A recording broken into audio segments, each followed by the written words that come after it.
I'm enjoying this too much.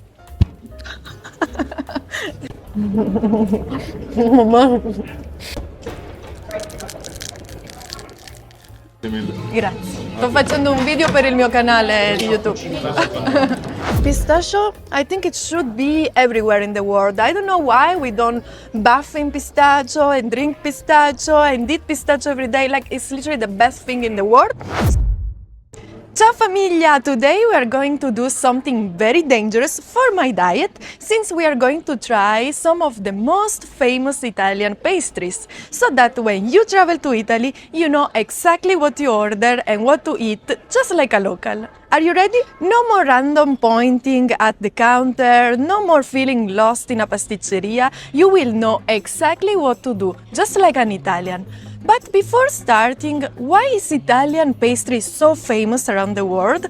Where does it come from and why is it so different between northern and southern Italy? Pastry is actually a very ancient art form whose roots trace back to ancient Egypt.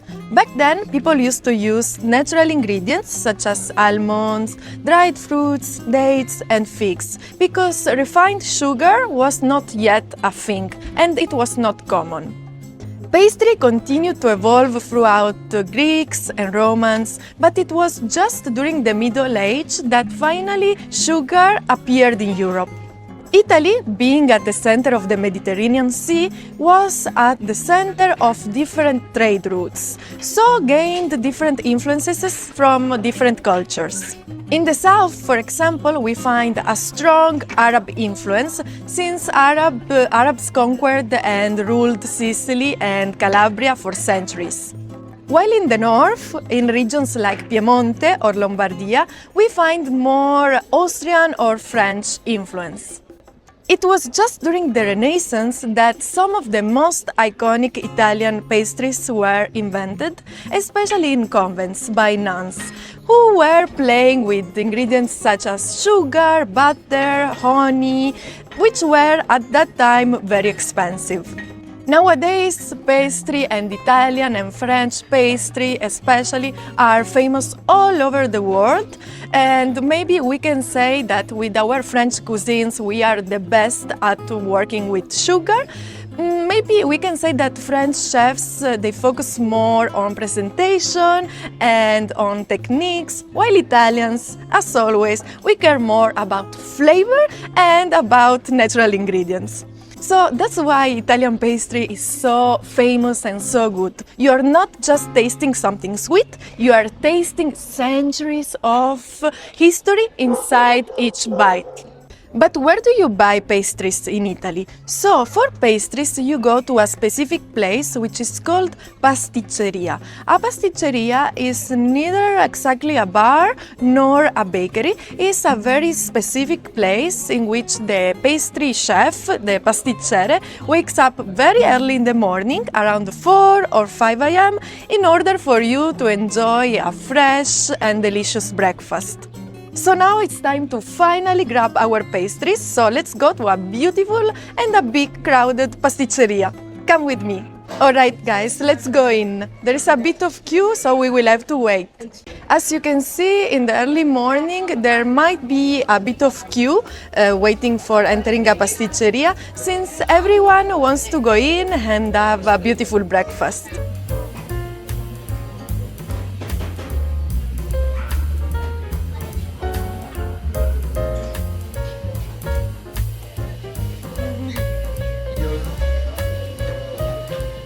Almost our turn, we are excited.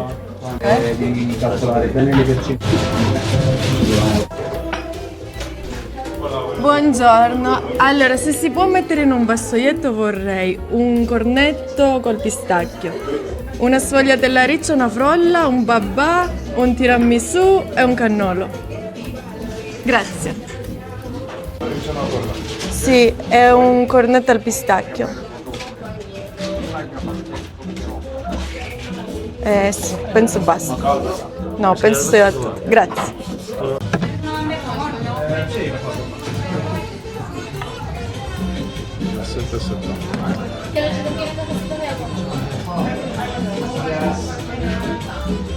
Grazie mille. Grazie. Sto facendo un video per il mio canale di YouTube.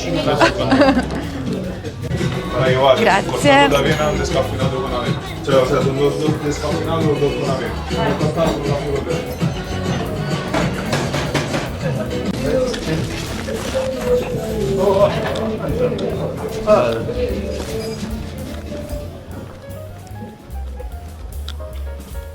We made it!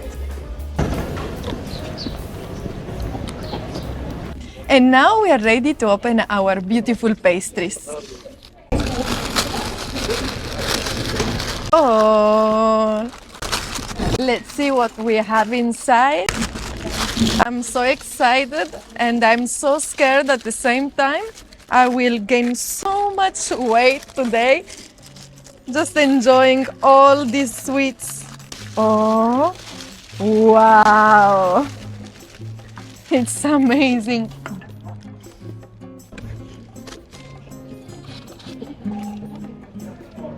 Wow, oh my God. Mamma mia, as we would say in Italy.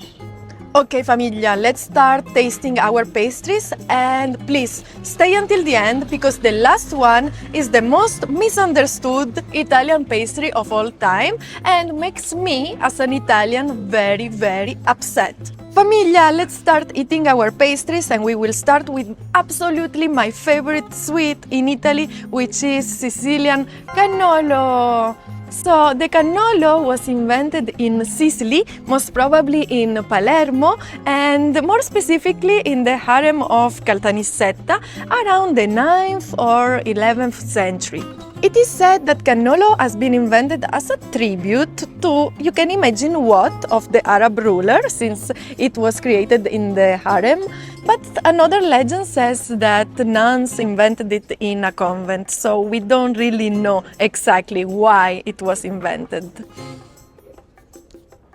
The shape is very special, and outside it has a crispy and fried pastry, while inside it is creamy and it's made of fresh sheep's milk ricotta. Let's take a bite because I cannot resist it.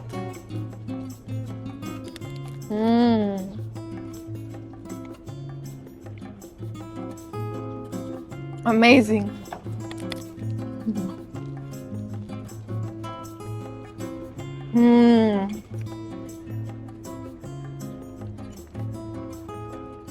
Amazing. Famiglia, I cannot really describe the sensation because it's crispy, but then when you eat the ricotta, it's so creamy and not super sweet since it's more cheesy than sweet. Famiglia, one tip, so cannolo has to be eaten fresh because the pastry has to be crispy, and if it stays too much in contact with the ricotta, will become soft. So if you see in a place that they have this cannoli staying there forever, like my advice is to run away. So ask them to be filled in at the moment or at least fresh. And Famiglia, for this cannolo we paid, I think, €2.50, but I'm not completely sure. But prices for a cannolo go from like €2.50 to max 5-6 euros in a restaurant. So it's not that expensive, and it's something you really have to try if you are visiting Sicily. Guys, if you are enjoying this type of authentic and natural content, remember to like and subscribe to the channel for more. And if when in Italy you want to order pastries just like an Italian, my advice is to start learning Italian as soon as possible, and Lingoda makes it very easy. Lingoda is an online language school with live small group classes taught by native teachers, and their flex plan is exactly what you need if you want to stay consistent while learning. Lingoda actually helped me so much before traveling to Spain. I already understood quite a bit of Spanish, but taking classes where I had to actually speak made such a difference. I remember going into a restaurant and confidently ordering my favorite pastries instead of switching to English, and it made the whole experience feel so much more local. Classes are designed to make you speaking from the start and in everyday situations like ordering food at the restaurant or speaking with locals or asking for directions. You can even start with a free trial to check if you like the classes, and in case you do, you can use my code IRENE40 and get up to 40% off depending on your package. But hurry up because the sale ends on April 15. If Italy is on your travel list, learning a bit of Italian beforehand makes the whole experience so much better, especially when it comes to food. Thanks Lingoda for sponsoring this video. For our next pastry, we need to move a little bit north because we are going to Campania and more specifically to Naples, and we are actually meeting the king of Naples, the Babà, or Babà. The story of Babà is linked to the story of King Stanislaw of Poland, who was finding traditional cakes a little bit too boring for his taste, so he asked his pastry chefs to dip a spongy cake into rum, into alcohol. People loved this idea, and this pastry traveled south to arriving in Naples, where Neapolitan, they loved it, but as usually in Italy, they made it better because they combined the strength of the rum with the sweetness of a syrup. So Babà was finally invented. Babà is spongy, Babà is soft, Babà is golden, like a sunset in Naples. So it's really the soul of Naples inside a pastry. It's my dad's favorite pastry in Italy, but my advice is that if you don't like alcohol, maybe just try it, but maybe it's not the right pastry for you, and especially not for your kids. Even if Italian kids, they eat Babà normally, I think I tried my first Babà when I was like 11 or 12. Let's taste it. We usually eat it with a spoon, but we don't have it, so we will just bite it and look at the rum and syrup coming out from it. Just luxurious and gorgeous. First, you feel the rum, so the intensity of alcohol, but then it becomes sweet, so it's perfectly balanced. And so spongy.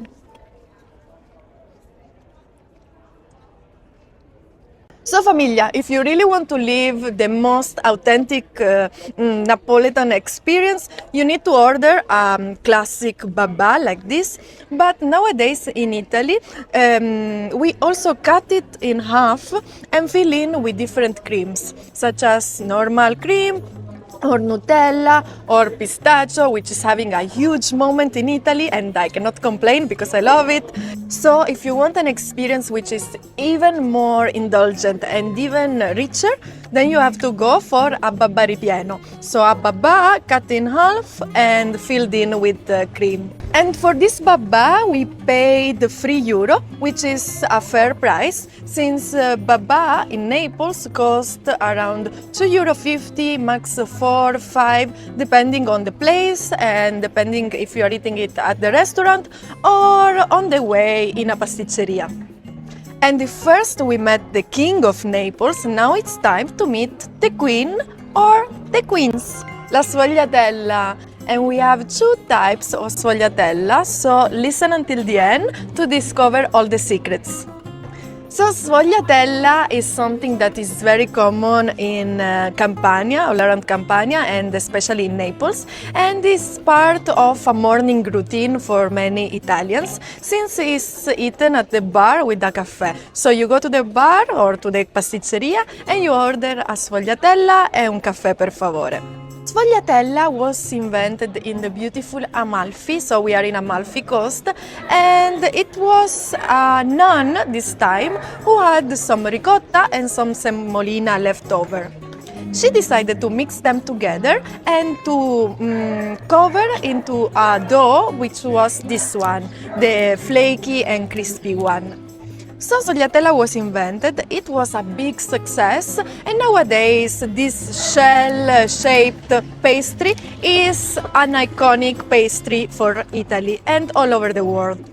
As I said, we have two different types of sfogliatella, la riccia and la frolla. Now, if you want my opinion, I prefer the taste of la frolla.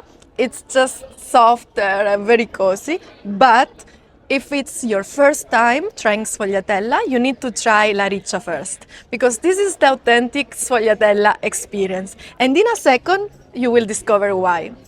Just listen, just listen.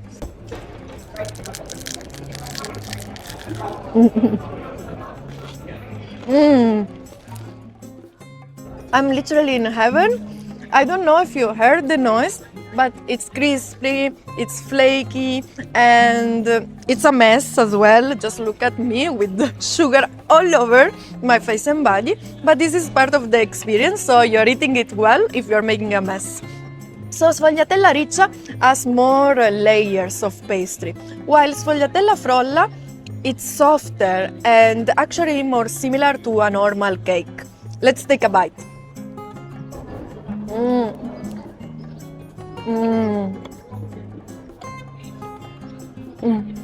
So much easier to eat this one compared to this one. And so fresh because inside we can find candied orange, like in cannolo. And this gives a lot of freshness to this pastry. It's literally like sitting on Amalfi, on a bench there, looking over the sea, under a lemon tree. Magic. Which one should I pick? Riccia or frolla? And for this pastry we paid €2.50, and it's a fair price because in Naples the price goes from €2.50 to €3.50, so it's a bit cheaper than the other pastries. As I said, it's part of a morning ritual and people eat it almost every day sometimes.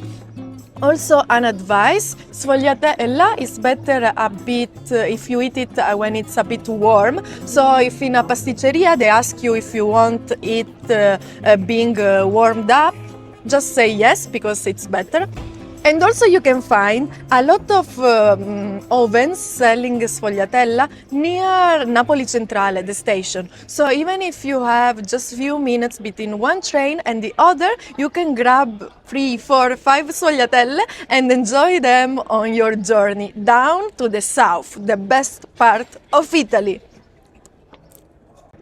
Famiglia, for our next pastry, we are not just talking about a pastry, we are talking about a morning ritual in Italy. Un caffè ed un cornetto, croissant, brioche, pasta, call it as you want, but eat it in the morning. This is the hero of the sweet Italian breakfast. It's a cornetto, it's the most common name, and it's filled in this time with pistachio.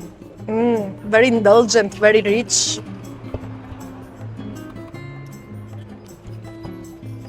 Delicious. So cornetto is something we quickly grab at the bar every morning, and it's actually cheaper than the other pastries. I will tell you how much I paid for this in a minute. Cornetto can be eaten like empty or filled in with Nutella, cream, or pistachio. The pistachio one maybe is slightly more expensive. Cornetto, even if it was not invented in Italy, it came from Austria and then from France, it was actually made it perfection in Italy because we decided to fill in with different ingredients. The French brother, the croissant, is actually more buttery and less sweet. This one is very sweet and perfect with coffee. Let me show you. Like sfogliatella, it's crispy, it's flaky, but also very, very rich because of the pistachio inside. See? Oh my God.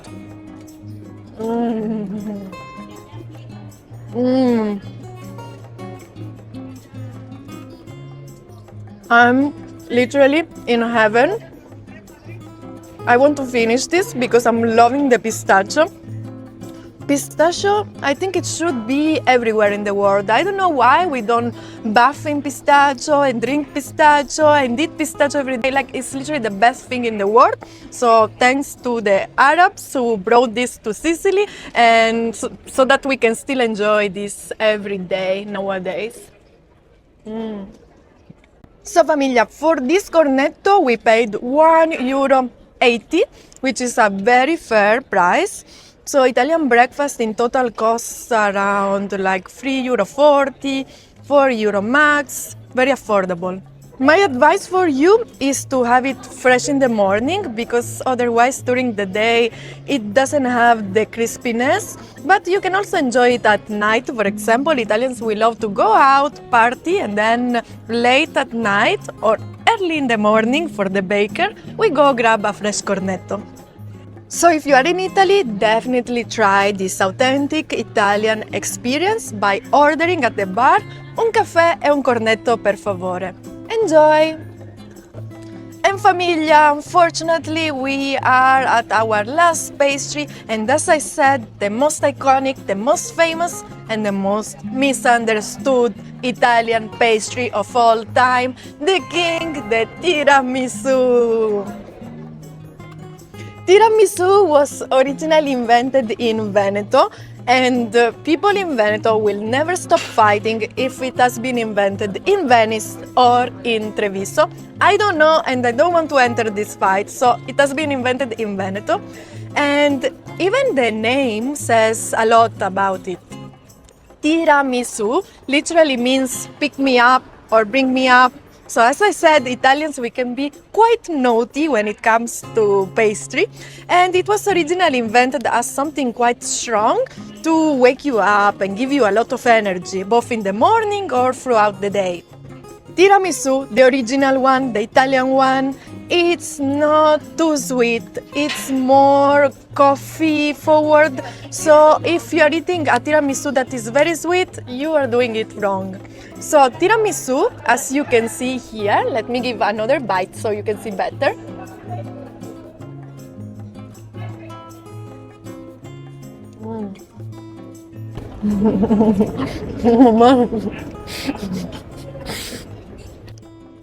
Tiramisu has a layer of savoiardi. So savoiardi is a typical Italian biscuit, and these savoiardi are dipped into fresh espresso Italian coffee.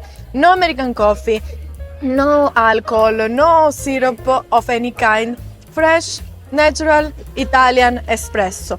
Then we have a layer of mascarpone and cream, which is not too thick. And at the end, on the top, we have cocoa powder, which is very important, so you cannot forget this. Nowadays in the world, you find this sweet everywhere, like in supermarkets, everywhere. But is it the right one, and is it well done, like properly, like Italians?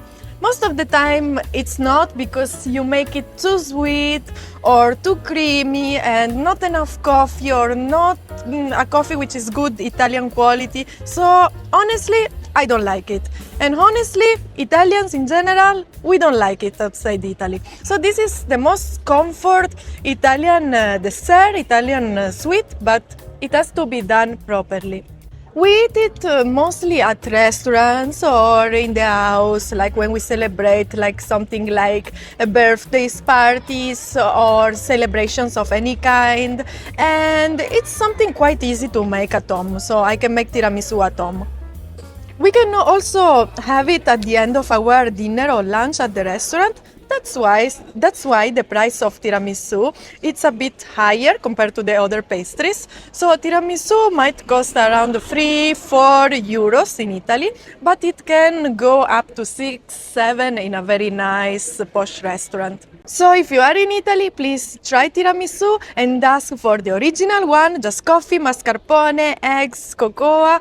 That's it, and enjoy the most traditional Italian experience ever. So Famiglia, thank you so much for watching this video and being part of this very authentic Italian experience. I hope you liked it, and I hope it's useful for you when you will travel to Italy. A big thank you to all of you, love you all, and see you next time. Ciao! And now I go to finish all of this. Bye.